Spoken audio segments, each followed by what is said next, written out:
أعوذ بالله من الشيطان الرجيم. بسم الله الرحمن الرحيم.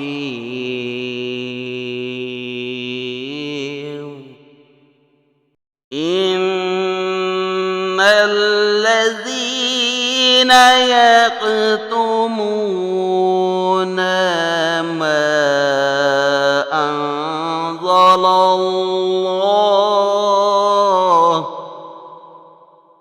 ما أنزل الله من الكتاب ويشترون به ثمنا قليلا أولئك ما يأكلون في بطونهم إلا النار ولا يكلمهم الله يوم القيامة ولا يزكيهم ولهم عذاب عليم.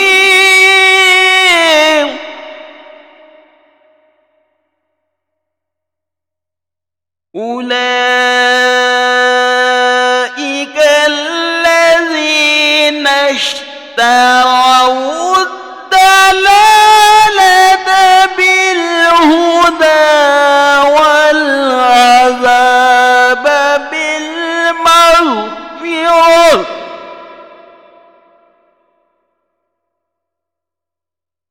فما أصبرهم على النار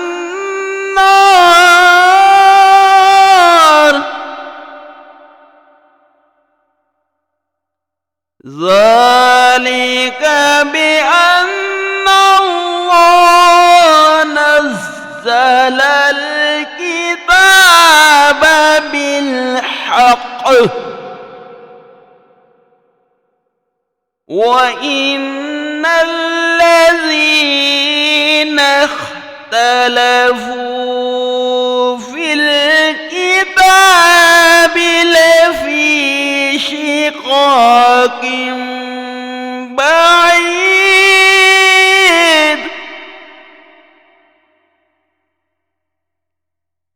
آمنت بالله صدق الله